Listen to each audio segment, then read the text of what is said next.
on, keep clapping. What up? I'm Reesh Konda. I'm Indian. Thank you, friends and family. But I get mistaken for black a lot, believe it or not. Yeah. Some people think I look more like a Reesh Wakanda than a Reesh Konda. They think I look more like a Dr. Umar than a Dr. Kumar. They think I look more like a Michael B. Jordan than a Spelling Bee Jordan. Growing up in the 90s, Indian wasn't really an identity. You know, you kind of had to choose if you were going to be more black or more white. I remember my first day at kindergarten, Adam Nelson, king of the white kids.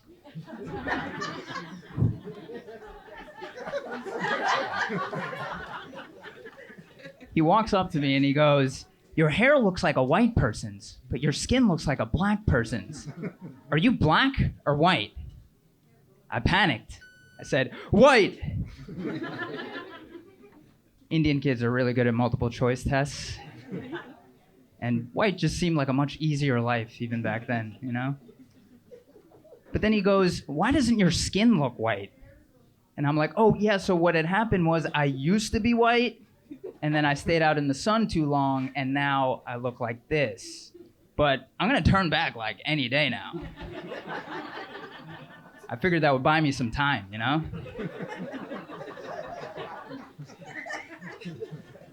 But at the end of the school day, my mom comes to pick me up, and Adam Nelson runs up to my mom and goes, "Is it true that Reesh used to be white?"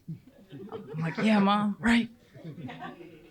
She gets this angry look on her face and just clenches her teeth and starts going, "Why he has to be white, huh? Why he has to be white?" Like a scary Indian ventriloquist. Completely unfazed, Adam Nelson goes, "I knew he wasn't white," and just starts running off. At this point, I had no choice. I had to assume an all-black identity.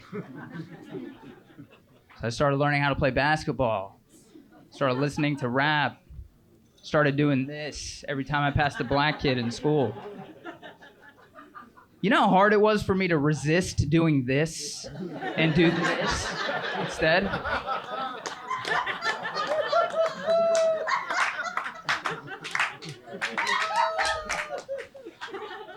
But I pulled it off, and everything was going great until I got to college, and I'm at this party, and this hot black girl comes up to me, and she goes, "Ooh, you kind of cute. You black?" I panicked again. I said, yeah, part black." Just in case it was like a prerequisite to hooking up with her, you know? She goes, "Okay, it looked like you could be." So we start hooking up.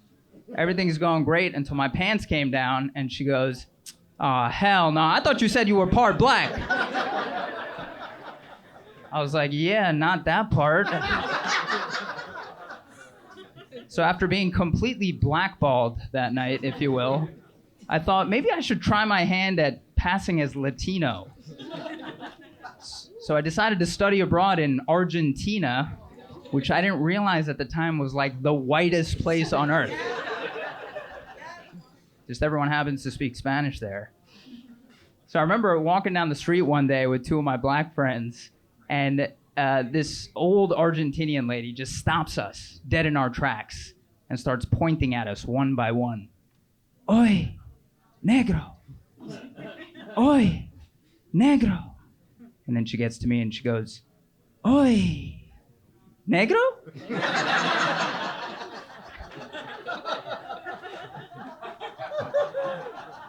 I was like, "I don't know what I am either anymore, ma'am. Yo no sé también." You know what I mean? I became a dad recently. Thank you.